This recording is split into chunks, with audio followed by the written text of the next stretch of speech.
오늘 말씀은 사무엘하 17장 1절에서 14절 말씀입니다. 아히도벨이 또 압살롬에게 이르되 이제 내가 사람 12,000명을 택하게 하소서. 오늘 밤에 내가 일어나서 다윗의 뒤를 추적하여 그가 곤하고 힘이 빠졌을 때 기습하여 그를 무섭게 하면 그와 함께는 모든 백성이 도망하리니 내가 다윗 왕만 쳐 죽이고 모든 백성이 당신께 돌아오게 하리니 모든 사람이 돌아오기는 왕이 찾는 이 사람에게 달렸습니다. 그리하면 모든 백성이 평안하리이다 하니 압살롬과 이스라엘 장로들이 다 그 말을 옳게 여기더라. 압살롬이 이르되 아렉 사람 후세도 부르라. 우리가 이제 그의 말도 듣자 하니라. 후세가 압살롬에게 이르매 압살롬이 그에게 말하여 이르되 아히도벨이 이러이러하게 말하니 우리가 그 말대로 행하랴.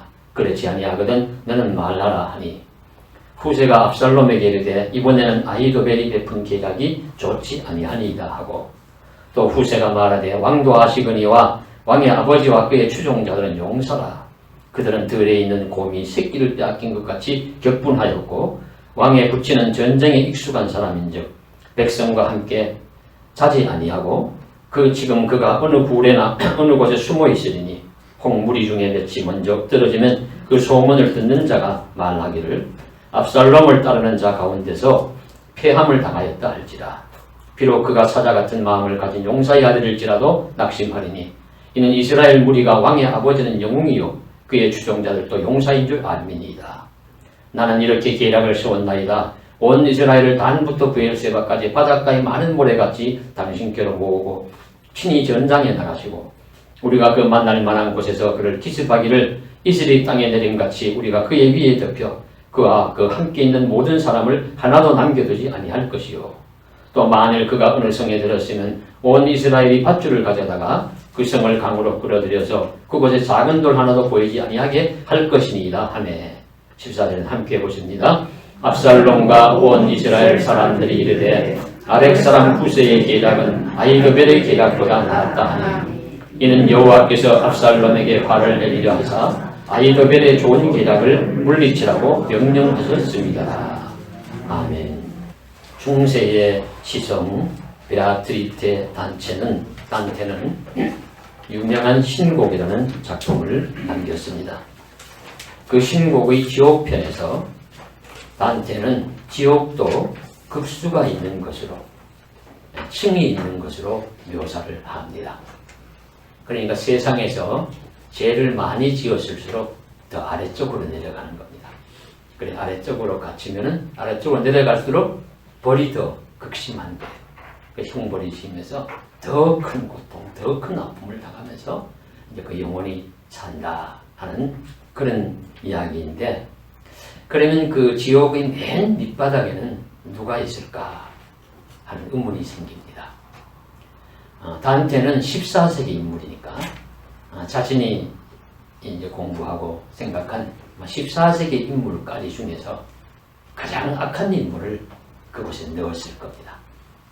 그래서 단테가 말한 그 지옥의 가장 밑바닥에는 사탄이 있는데 이 사탄이 세 사람이 그곳에 있는데 그를 껌을 씹듯이 사탄이 그냥 계속 씹어서 그 고통 속에 그냥 그렇게 그 영혼이 죽지 않고 영원히 고통을 당한다. 근데 그 세 사람이 누구냐면은 제일 가운데가 예수님을 판 가룟유다. 그리고 왼쪽 편에가 시저를 배반한 브루투스, 오른편에 역시 배반자 카시우스, 이 세 사람이 있다고 했어요. 그래서 지옥이 층이 있는 것도 이것도 뭐 의문이지만 또 지옥의 밑바닥에 이 세 사람만이 있을 리도 또 만무하죠. 이건 문학 작품입니다. 작품인데 그러나 단테가 말하고 싶은 것은 인간이 범할 수 있는 가장 큰 죄 중에 하나가 배반의 죄다 하는 것을 이야기하고 싶다고 볼 수가 있습니다. 그런데 만일 이 지옥의 밑바닥에 자리가 한 자리 더 있어가지고 들어가야 할 사람이 있다면 누가 들어갈 수 있을까? 제가 생각할 때는 오늘 말씀에 나오는 압살롬이다. 압살롬이 들어가는 것이 맞다 하는 이야기입니다. 압살롬은 사람이라면 해서는 안 될 짓을 한 사람이기 때문입니다. 그래서 오늘은 구약 성경에 나오는 압살롬의 이야기를 통해서 잘못된 인생을 걷는 사람의 길이 어떠한지, 그리고 이 세상에 일어나는 일들의 궁극적인 결정권자가 누구인지를 대해서 말씀을 나누고자 합니다. 구약 이스라엘의 최고의 인물은, 최고의 왕은 다윗 왕이라고 할 수 있습니다. 압살롬은 이 다윗 왕의 셋째 아들로 표현이 됩니다. 셋째 아들로 나타납니다. 그런데 이 다윗과 압살롬의 이야기로 다윗 인생의 후반기가 그려져요. 거의 많은 분량.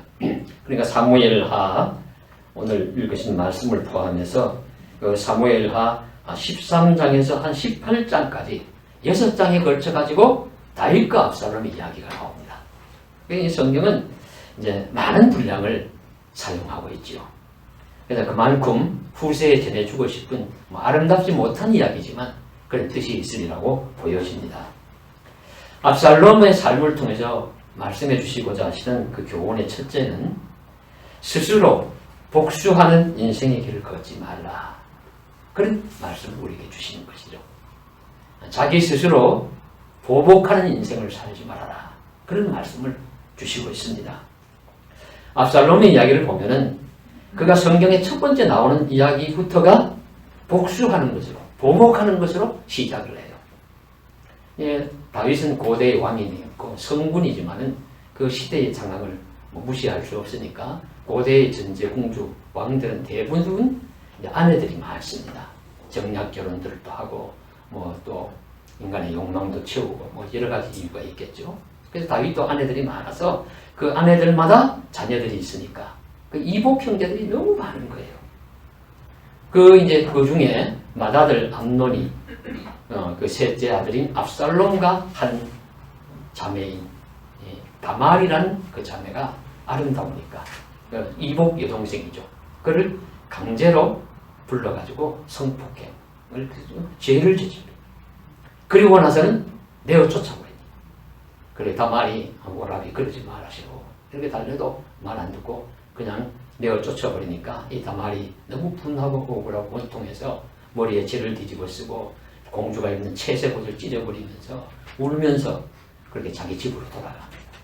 이 압살롬이 그 모습을 보고 그걸 안 것이 당연히 분노가 일어나고 마음에 보복감이 들겠죠. 그러니까 동생에게 아무 말 하지 말고 조용히 있으라. 참고 기다려라. 이렇게 얘기를 하고는 그 형에게 복수의 칼날을 갈기 시작해요. 그래서 한 2년 정도 기다렸다가 양털 깎는 날, 유목민들은 양털 깎는 날이 추수하는 날과 같아서 잔치를 벌이는 날이라.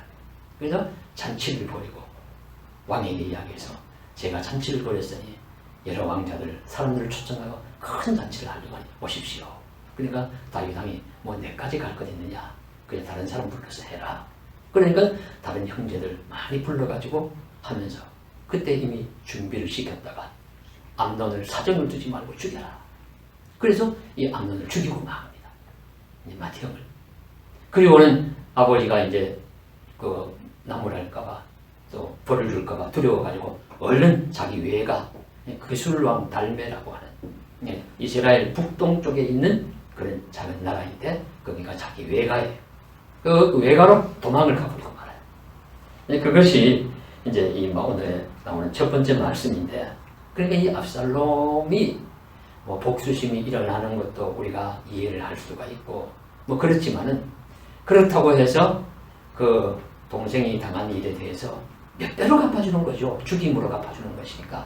그런 이제 복수의 칼날을 휘두르고 보복의 악순환만 일어서면은 이 세상 일이 어떻게 되겠습니까?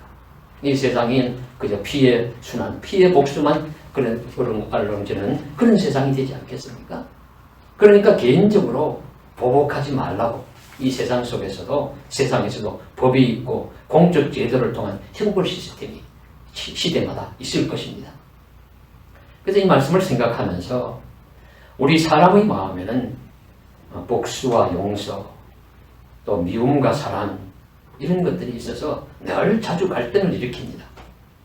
최초의 살인자인 가인 역시 동생 아벨이 자신에게 직접 잘못한 게 나오지 않아요. 성경에 보면. 그저 아벨은 자기가 할 일 열심히 하고 양치고 해서 그것으로 제사 드렸고 하나님 앞에 자기는 농사를 짓다가 들었는데 아벨의 것은 하나님이 받으시고 자기 건 안 받으시니까 그 분노를 자기 동생에게 쏟는 것이죠. 이놈 너 밉다. 그래가지고 쳐주겠다. 이것이 인간이고 이 가인의 후예들이 이 세상에서는 많이 있는 것입니다. 이렇게 자신이 사람이 받은 상처를 자신이 받은 앙품보다 훨씬 더 크게 악하게 돌려주는 면이 있습니다. 성경은 이것을 조심하라고 경계하십니다. 그래서 우리가 세상 살아가면서 경쟁사회잖아요. 알게 모르게 우리 많은 경쟁과 승부가 이 세상 속에는 있습니다. 나의 승리가 누군가의 패배입니다. 나의 즐거움이 누군가의 슬픔이 될 수도 있는 그런 한계가 이 세상 속에는 있습니다. 가끔씩 TV를 보는데 어느 날 갑자기 제 마음에 불쑥 그런 생각이 들었어요. 내가 무엇을 많이 보지? 그걸 보니까 주로 운동 경기를 많이 보고요. 유명한 축구가 나오든지 야구라든지 그런 게 있으면 그거 보고 또 무슨 트롯 대회니 하면 대회 같은 거 좋아하고 대부분 보니까 승부를 좋아하는 거예요. 내 마음속에 승부를 좋아하는 마음이 있구나. 그런 마음이 확연히 불같이 들은 적이 있습니다. 그런 승부의 시합을 보면서 항상 느끼는 건 내가 좋아하거나 내가 편이라고 생각하는 사람이 이기면 좋아하고 지면 실망하고 분노하고 그럽니다. 그럼 내 편이 좋아하는 것은 다른 편 누군가의 또 슬픔이 되고 아픔이 될 수가 있는 것이죠. 승부에는 항상 이기는 쪽이 있으면 지는 쪽이 있고 한 명의 우승자가 나오면 더 많은 눈물의 패배자가 많은 것입니다. 그런데 지는 쪽에서 패하는 쪽에서 늘 악의의 보복만 한다면 두고 보자. 다음에 내가 몇 배로 돌려주지. 이렇게만 한다면 이 세상이 어떻게 되겠습니까? 예를 든 것이지만 이 세상을 살아갈 때 우리가 잘 생각해야 할 부분입니다. 압살롬처럼 대로받은 것을 악한 방법을 써서 말로 돌려주는 것과 같은 삶을 살아서는 안 된다는 것을 성경은 말씀하시고 있습니다. 압살롬처럼 잘못된 방법으로 복수의 화신이 되어서는 안 된다는 말씀이죠. 죄악은 점점 더 크게 확산되기 쉽다는 것입니다. 그러므로 우리의 마음속에 보복의 감정이 일어날 때 로마서 12장 19절 이하의 권면의 말씀을 명심해야 합니다. 내 사랑하는 자들아 너희가 친히 원수를 갚지 말고 하나님의 진노하심에 맡기라. 기록하였으되 원수 갚는 것이 내게 있으니 내가 갚으리라고 주께서 말씀하시느니라. 내 원수가 줄이거든 먹이고 목마르거든 마시게 하라. 그리함으로 내가 숯불을 그 머리에 쌓아 놓으리라. 악에게 지지 말고 선으로 악을 이기라. 말씀 보면요 정말 놀라운 말씀이죠. 친히 원수를 갚지 말라. 하나님이 때가 되면 갚으시거든. 하나님이 갚으실 때는 선악간에 판단하실 겁니다. 내가 더 잘못했는지 상대가 더 잘못했는지 판단하셔서 선악대로 공의대로 갚으실 것이고 그러면 우리가 할 일은 뭐냐? 오히려 원수가 줄이거든 먹이고 목마르거든 물 마시게 하고 잘 대접하라는 거예요. 악에게 지지 말고 선으로 악을 이기라. 이 방법이 어떤 방법이 있습니까? 용서하는 거죠. 용서. 우리가 할 수 있는 것은 용서하는 거죠. 예. 창세기의 요셉이 빛나는 인물로 오늘날 또 기억되는 이유 중에 하나가 형들이 자기를 죽이려고 하고 그러다가 이방에 팔아가지고 죽을 고생을 하잖아요. 그러면 기회가 왔을 때는 그 보복심으로 어느 정도 돌려줘야 되는데 형들을 용서합니다. 그런 걸 훌륭한 일입니다. 다윗도 여러 가지 허물과 잘못이 있지만 사울이 자기를 죽이려고 쫓아다니고 적들이 많은 스스로 잘 복수하지 않아요. 하나님 손에 맡깁니다. 그게 훌륭한 왕. 예수님도 많은 공격당하시고 결국에 십자가에 달 죽기까지 저들이 모르고 하는 짓이니까 용서해 주십시오. 용서하시니까 우리 예수님. 그래서 삶을 살아가. 그래서 오늘날 우리도 기억하면서 말씀대로 사는 삶이 진정한 승리의 인생의 삶임을 우리가 기억하고 우리도 복수의 화신이 아니라 용서의 인물이 되어서 주의 말씀대로 살아 진정한 승리의 길을 걸어갈 수 있기를 주님의 이름으로 간절히 소망합니다. 두 번째로 압살롬의 이야기에서 얻은 교훈은 자신의 장점을 이용해서 그릇된 길, 죄악의 길을 가서는 안 된다는 교훈을 주시고 있습니다. 참으로 유념해야 할 부분이죠. 차라리 힘이나 재능이 없으면 큰 죄도 못 저지릅니다. 식물이 아무리 악한 일을 하려고 해도 식물은 할 수 있는 게 한계가 있어요. 거기에 비하면 동물이 더 힘이 있으니까 더 악한 일을 많이 하고, 이런 일반 동물보다는 사람이 더 악하고, 사람보다는 사탄이 더 큰 악을 범하죠. 사람도 마찬가지. 사람도 별로 무능하고 재주가 많이 없고 하면 악한 일을 저지르려고 해도 큰 일을 못 저지릅니다. 세상을 어지럽히고 세상을 고통을 많이 주고 많은 사람에게 피해를 주는 사람들 보면 대부분 특별히 머리가 좋거나 특별한 재능을 타고나서 그런 남보다 특출한 면이 있습니다. 그러니까 우리가 물어야 할 것은 내가 얼마나 많은 재능, 얼마나 좋은 재능을 타고났느냐 묻기보다는 나에게 주신 것을 얼마나 잘 사용하느냐, 어떻게 사용하느냐, 이게 더 중요한 내용입니다. 우리는 늘 보면 나는 왜 저런 좋은 재능 안 주셨을까? 그 좋은 재능 받아서 뭐 하시게요? 그거 가지고 좋게 사용하면 좋지만 잘못 사용하면 안 받은 것만 못 하잖아요. 오늘 세상을 어지럽히는 사람 보십시오. 머리 나쁜 사람이 있습니까? 못 배운 사람이 있습니까? 세상에 가진 것이 없어서 그렇습니까? 다 힘이 있고 다 잘났다고 생각하는 사람들이 오히려 더 큰 피해를 입히고 있습니다. 압살롬의 경우를 보셔도 그렇습니다. 압살롬은 많은 장점을 가지고 태어난 자입니다. 압살롬의 모습을 단적으로 설명한 구절이 사무엘하 14장 25절에 나오는데 이렇게 말씀하고 있습니다. 온 이스라엘 가운데서 압살롬같이 아름다움으로 크게 칭찬받은 자가 없었으니 그는 발바닥으로부터 정수리까지 흠이 없습니다. 사무엘하 14장 25절에 나와요. 성경에서 외모를 중시 여기지는 않습니다. 그러나 가끔씩 모세도 태어날 때 보니까 준수했더라. 다윗도 눈이 붉고 용모가 뛰어났더라. 이런 말씀이 있는 것처럼 가끔씩 하는 평인데 그 평 중에 최고의 평입니다. 머리 끝에서 정수리까지 흠이 없고 온 이스라엘의 압살롬처럼 아름다운 칭찬받는 자가 없더라. 그의 머리털을 그래서 달아서 쟤는 시커먼 철렁철렁한 빛깔이 좋은 머리카락이 얼마나 아름다운지 그 남자지만은 근수가 얼마나 나가더라. 이렇게 이제 표현할 정도로 이 압살롬은 아주 뛰어난 외모를 가졌죠. 거기다가 왕자지요. 왕자로서의 권위와 또 힘이 있습니다.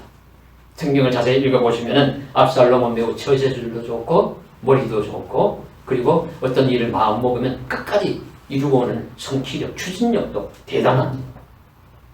성경은 압살롬이 그런 많은 탁월한 자질을 가진 자라고 설명하고 있습니다. 그래서 이복형에게 복수하는 것도 그렇게 딱 마음먹은 대로 해버리고요. 그래서 이제 도망을 갔지요. 도망을 가서 이 압살롬이 거줄랑 달매 내가에 가서 한 3년을 이렇게 있으니까 가만히 보니까 이제 다윗이 자기 이제 분노를 가라앉히고 그 미움을 좀 잊어버린 것 같아요. 압살롬을 보고 싶어하는 것 같은 마음이 있으니까 제 2인자인 요압이 다윗을 이렇게 잘 거슬러가지고 압살롬 왕자 이제 돌아오게 하는 것이 어떻습니까? 그러니까 그렇게 하라. 그 이제 돌아오는 이스라엘로 돌아와서 살게는 하는데 얼굴은 보지 않는 거예요. 차마 얼굴을 못 본다. 자기 형을 죽인 아들. 내가 어떻게 보겠느냐.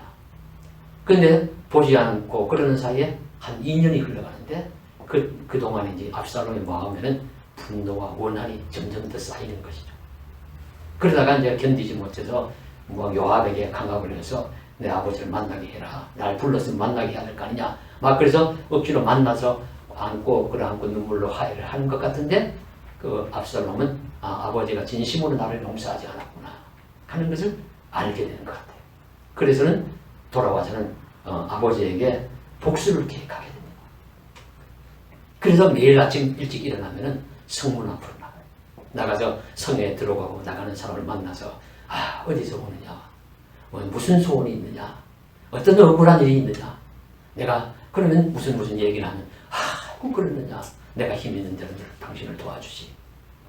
힘이 없으면 세상에 그런 법이 어디 있어. 그 마음이라도 위로해주고. 이러니까 잘생긴 왕자가 아침 일찍 일어나서 옳은 사람에게 인사를 구박하면서 그렇게 잘 대해주고 또 자기의 억울한 이야기도 들어주고 갚아주고 그러니까 온 이스라엘 사람들이 압살롬을 칭찬하는 겁니다. 아이고 셋째 왕자 인물만 좋은 게 아니라 마음도 좋고 얼마나 똑똑하고 이제는 아버지 다윗의 시대는 갔어. 늙은 다윗은 이제 갔어. 이거 아들이 압살롬이 최고야. 이렇게 이제 된 것이죠. 이렇게 된 것을 이제 사정을 아니까 압살롬이 때가 왔다. 이렇게 생각하면 아버지에게 가서 제가 좀 이 계획이 있으니까 저기 헤브론 성으로 제가 좀 다녀오도록 해주십시오. 그걸 다녀오라. 아버지 다윗은 모르죠. 다녀오라고 하니까 자기가 사람들 이끌 수 있는 데를 다 데리고 신하들도 데리고 자기 힘쓰는 사람 데리고 아는지 모르는지 다 데리고 갑니다. 데리고 가서 헤브론에 가서는 유다 지파의 거점성인데 거기서 왕이 되는 거예요. 내가 왕이다. 그러니까 함께 갔던 사람은 물론이고 영문도 모르고 따라갔던 사람들도 다 반역에 도당이 됩니다. 그래서 압살롬 한패가 될 수밖에 없어요. 그런데 또 온 이스라엘 백성들의 마음이 또 압살롬에게 다 돌아와서 대세가 압살롬에게 있지요. 그러니까 이 압살롬이 왕이 되어가지고 그러면 이제 왕이 둘이 있으니까 예루살렘 수도에 있는 다윗을 쫓아내고 죽이거나 쫓아내야 되니까 예루살렘 군대를 조직해서 공격해 오는 것입니다. 압살롬이 군대를 이끌고 공격을 해오니까 그 전령이 가만히 보니까는 뭐 많은 군대에 힘이 있고 보니까 달려가가지고 왕궁에 와서 왕이여 큰일 났습니다. 온 이스라엘의 민심이 압살롬에게 다 돌아갔습니다. 지금 압살롬이 쳐들어오고 있습니다. 그러니까 뭐 다윗과 그 신하들이 뭐 미처 대비를 하지 못하고 있다가 막 너무 당황해가지고 도망을 가지 않습니까?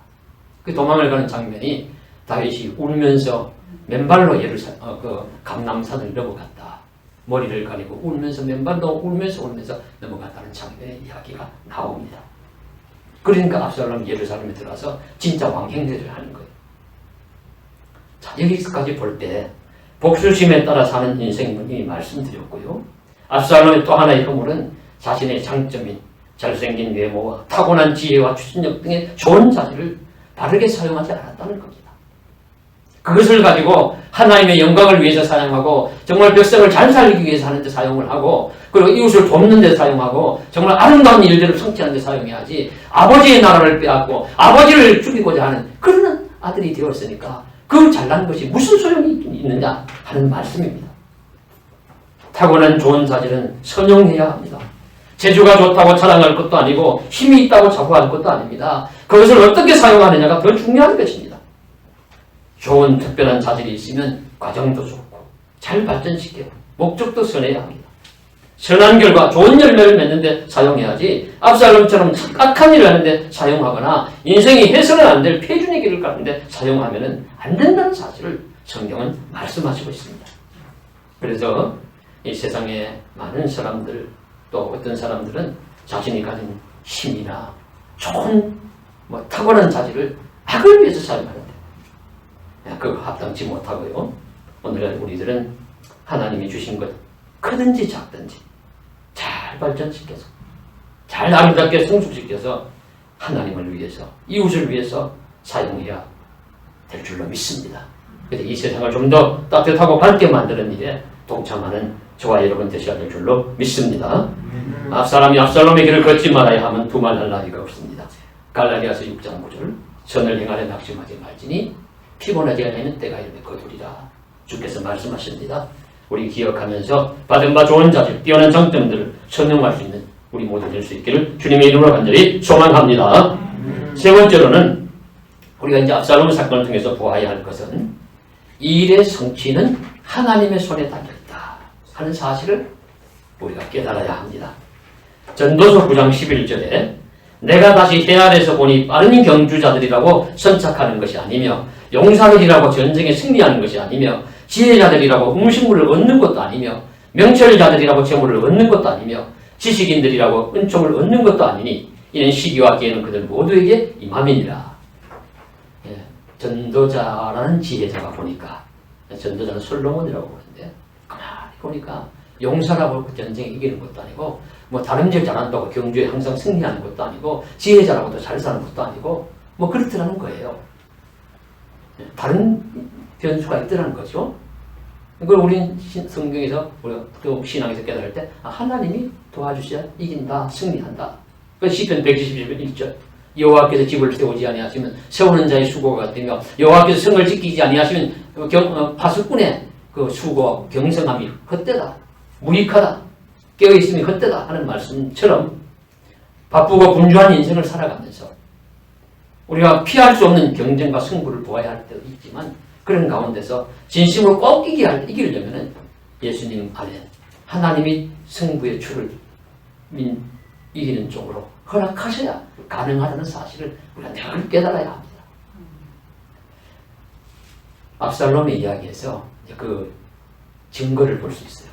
예루살렘을 점령하고 온 압살롬이 이제 다윗의 군대를 완전히 쳐부숴야 진짜 자기가 온전한 왕이 되고 자기 나라가 되는데, 그래서 다윗의 군대를 어떻게 폐해를 시킬까 하는 문제가 오늘 읽으신 말씀입니다. 그래서 신하들 모여가지고 의논을 하지요. 그래서 압살롬의 편에 서 있는 모사, 책략가인 아히도벨이 의견을 내놓습니다.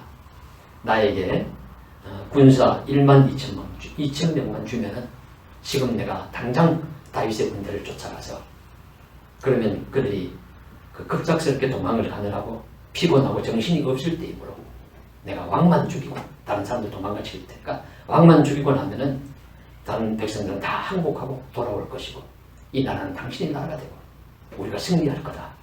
그렇게 이야기합니다. 그러니까 들으니까 그럴듯하거든요. 와, 참 좋은 얘기다. 그렇게 해서 실행을 했다면 역사가 바뀌었을지도 모릅니다. 그런데 이상하게도 이때 괜히 압살롬이 신중해지는 거예요. 신중한 것이 좋은 건데 이런 때문에 이제 그러면 이상하게도 그날따라 그렇더라도 우리 후세라는 사람 한번 불러서 물어보자고. 이 후세라는 사람은 어떤 사람인가 하면 다윗이 예루살렘 성을 성전을 떠나 그 왕궁을 떠나서 도망을 갈 때 나이 많은 자기 친구와 같은 역시 책략가 모사인데 남겨두고 간 거예요. 여기 있다가 나를 위해서 혹시 해야 할 일 있으면 좀 해달라고. 거짓 항복하고. 그래서 거짓으로 항복해가지고 그 자리에 남아있은 거죠. 그래서 뭐 제가 추정해 볼 땐 이렇다고 봅니다. 그 남아있으니까 압살롬이 들어서 보니까 나이 많은 그 후세가 있거든요. 당신은 왜 같이 도망 안 갔느냐. 내가 이 나이 돼가지고 뭘 살려고 도망을 가겠습니까? 나도 이제 뭐 늙은 다윗 이제 버리고 왕께서 나를 은혜로 좀 여기 있어서 살려주시면 살고 죽이면 죽고 제가 그냥 여기서 있으려고 있습니다. 그러니까 압살롬이 그냥 넘어간 거죠. 그래서 있는 그 다윗의 편에 서 있는 그 후세인데 그를 불러가지고 당신 생각은 어떠냐 물어보는 거죠. 그러니까 이 후세가 하는 말이 아히도벨의 생각은 틀렸습니다. 잘못된 생각입니다. 다윗 왕이 어떤 자입니까? 늙고 그러셨지만은 천하의 용사가 아닙니까? 백전백승하는 용사고 그와 함께 있는 그 장군들도 장수들도 백전의 용사라. 그냥 이렇게 따라가서 싸워가지고는 못 이긴다. 요점이 내용이 그렇습니다. 못 이기니까 여기서 힘을 모아가지고 온 이스라엘의 부엘세바에서 단에까지 온 군사를 다 모아가지고 그 대규모의 병력을 만들어가지고 왕이 압살롬 당신이 앞장을 서서 나아가면은 그러면 뭐 큰 성이라도 있으면 밧줄로 끌어다가 물로 던져버리는 형국이 되지 않겠냐. 그러면 그 왕도 다윗도 죽이고 그 모든 그 적대자들도 다 죽이고 당신의 나라가 될 것이라고. 이렇게 이야기하니까 그 자리에 있던 압살롬과 신하들이 아이고 그 말이 더 원래 그랬다는 거예요.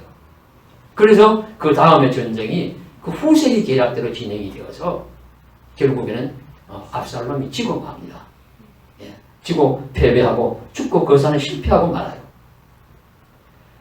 그래서 이 말씀을 보면은 참 그렇죠. 14절. 그런데 이렇게 되는 그 말씀의 그 내용이 핵심이 뭐냐면 오늘 함께 읽으신 14절 말씀입니다. 이는 여호와께서 압살롬에게 화를 내리시고 아히도벨의 좋은 계략을 물리치라고 명령하셨기 때문이다. 그렇게 똑똑한 압살롬이 자신의 편에서 자신을 위해서 하는 이야기를 듣지 않고 그의 편인적 위장하여 항복한 사람의 말을 듣고 따라하는 것 자체가 이미 하나님이 그를 패배시키려고 그의 눈과 귀를 둔하게 하셨다 하는 의미입니다. 즉 인간이 아무리 애를 쓰고 수고를 하고 나름 계략을 꾸며도 전쟁의 승패는 하나님의 손에 달려있다는 교훈을 주시는 것입니다. 이것은 성경이 자주 말씀하십니다.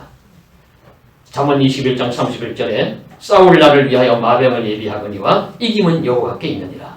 역대상 29장 11절엔 여호와여 위대하심과 권능과 영광과 승리의 위엄이 다 주께 속하여 싸우니 천지에 있는 것이 다 주의 것이로소이다. 하나님 손에 달려있다. 성경은 그렇게 말씀하십니다. 우리 인생도 싸우지 않고 싶지만 피할 수 없는 승부의 세계가 있잖아요. 입시전쟁, 또 승진전쟁이라고 할 수 있고, 그리고 또 사업을 하는 같은 동종 사업 간에 또 경쟁이 있기 마련이고, 그래서 또 이길 부분은 또 이겨야 되지요. 승리해야 되고, 모든 일은 또 다 이길 수는 없을 겁니다. 지면은 또 지는 대로 또 대책을 세우고 또 열심히 하고 눈물 흘리면서 아픔을 느끼면서 다시 준비하고 해서 또 이기면 되고, 그러나 결정적인 사건들이나 이런 것들은 지면 안 되잖아요. 안 되는 부분들이 있잖아요. 마귀 사탄과의 싸우는 영적 전쟁도 있고 죄와 싸우는 그런 전쟁도 있습니다. 이게 승리하느냐 패배하느냐, 결정적인 궁극적인 그 승부의 결정권자가 누구냐? 하나님 손에 달려있다. 만사의 승부의 결정권이 하나님의 손에 달려있다. 하나님이 결정하는 것을 믿음에 살아가는 것이 성도고 크리스찬이다. 그렇게 성경은 우리들에게 가르쳐 주시고 있습니다.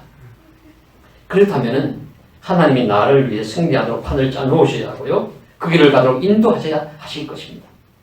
그렇게 되면 하나님 마음에 합당한 사람이 되는 것이 우리가 할 수 있는 최선입니다. 다윗과 압살롬의 전쟁은 누가 머리가 좋으냐, 누구의 군대가 힘이 더 강하냐, 누가 전략을 더 잘 짜느냐의 문제가 아니었습니다. 그 내용을 보시면은 누가 하나님 편에 서 있느냐, 하나님은 누구 편에 서 계시는가, 그것이 관건이었다는 것을 말씀해 주시고 있습니다. 페주나 압살롬이 이기면 안 되는 전쟁이 아닙니까? 물론 우리가 성경을 보면 다윗의 허물도 눈에 보여요. 먼저 밧세바와 저지른 죄악으로 인한 탓으로 자기 아들들의 교훈을 그 뒤로 잘 못합니다. 그래서 이를 키웠을 수도 있고요, 상처받고 떠나있는 압살롬의 마음을 잘 어루만져 주지도 못하고 적절히 아들들의 관계를 교통정리 잘하지 못하는 다윗의 잘못도 있습니다. 하지만 다윗은 하나님을 향한 믿음이 살아있었습니다. 잘못하면 하나님 앞에서 눈물 흘리며 회개하는 신앙 양심이 살아있었습니다. 그러므로 하나님이 다윗을 떠나지 않았습니다. 다윗도 하나님 편에 있었습니다. 하나님도 그의 편에 줄곧 서 있었습니다. 그런데 압살롬의 경우는 기도한다는 이야기도 나오지 않고, 하나님 앞에서 내가 하는 일이 정말 옳은지 틀린지 반성하면서 한번 살펴보는 이야기도 나오지 않고, 제약과 기획을 저지르면서 자신이 하는 일의 의와 불의, 선과 악, 그런 것에 대한 고심도 없습니다. 죄악에 대해서 무감각합니다. 그저 오직 자기 마음이 원하는 대로 살아가고 성취하고자 하는 일을 향해서 살아갑니다. 방법이 어떻든 길이 어떻든 관계없습니다. 내 마음에 안 들면 아버지의 나라라도 대상이 아버지일지라도 죽이고 빼앗고 내가 차지하고 된다면 하는 그런 생각으로 사는 자입니다. 하나님을 두려워하는 모습도 나타나지 않습니다. 오늘날도 이렇게 살아가는 사람이 많지 않을까요? 하나님은 그런 자의 편을 들어줄 수가 없습니다. 결국 그는 멸망의 길을 가고 맙니다. 압살롬의 이야기를 읽으면서 우리의 인생도 비추어 보아야 하겠습니다. 말씀을 정리하겠습니다. 압살롬의 인생은 참으로 안타깝고 아쉽습니다. 좋은 재능, 특출한 자리를 많이 타고났음에도 그것을 악용하여 역사의 가장 못된 죄인으로 남은 그 사실도 안타깝습니다. 제 자신이 하는 일이 옳은지 틀린지 선인지 악인지 해야 할 일인지 해서는 안 될 일인지 분별하지 않고 살아가는 그런 모습, 자신의 보복의 감정, 자신의 상처에만 충실하여 하나님과 세상 다른 사람들에게 큰 피해 주는 인생을 살아가는 그 모습이 안타깝습니다. 그리고 압살롬은 그를 사랑하고 아끼는 사람들에게 큰 실망을 주었습니다. 다윗도 특별히 아끼지 않았을까요? 특별히 압살롬 기대가 컸을 거예요. 참 특출한 아들이구나. 너는 앞으로 큰 인물이 될 거야. 이렇게 하면서 눈여겨보았을 터인데, 그런 자랑스러워하는 기대가 오히려 절망과 슬픔과 탄식과 눈물도 돌려주었어요. 아쉬운 일입니다. 우리도 살아가는 사람들에게 실망을 주어서는 안 될 것입니다. 탄식과 악함으로 그들의 기대에 대답해서는 안 됩니다. 합당한 기대에 부응하는 그리하여 모두가 함께 기뻐할 수 있는 선한 열매를 맺도록 힘써야 할 것입니다. 우리의 목적지도 선해야 합니다. 그리고 가정도 선한 길을 가야 합니다. 믿음의 선한 길에서 바른 목적지에 도달할 수 있다고 믿습니다. 그러므로 무엇보다 하나님 믿음을 가지고 기도하며 믿음의 선한 싸움을 싸우며 달려갈 길을 잘 달려가야 할 것입니다. 믿음의 주여 온전하신 예수님을 따라가면서 만사의 결정권을 가지신 전지전능하신 하나님이 인도해 주신 그 길을 따라가면서 선한 목적지에 잘 도착할 수 있는 저와 여러분 되시기를 주님의 이름으로 간절히 축복합니다. 기도드리겠습니다. 사랑하는 하나님 아버지, 압살롬의 삶을 생각하면 우리가 보아도 아쉽고 안타깝습니다. 좋은 재능 자질을 많이 가지고 있지만 자신의 보복의 감정을 자기 원하는 대로만 표출함으로 역사의 죄인이 되었습니다. 더구나 그것을 하지 말아야 할 형제를 죽이고 또 아버지까지도 죽이려고 하고 그 나라를 빼앗는 또 하지 말아야 할 여러 가지 악한 죄악들도 많이 저지릅니다. 사람이 특출나면 무엇하겠습니까? 하나님과 이웃을 위해서 진심으로 좋은 일에 사용해야지 아무리 뛰어나도 악한 일에 사용하면 받지 않은 것만도 못합니다. 잘 깨닫고 하나님 우리에게 주신 것이 크든지 작든지 주의 일을 위해서 잘 감당케 하여 주옵소서. 선하게 사용할 수 있는 믿음과 삶을 허락하여 주옵소서. 주 예수님 만들어 간절히 기도드리옵나이다.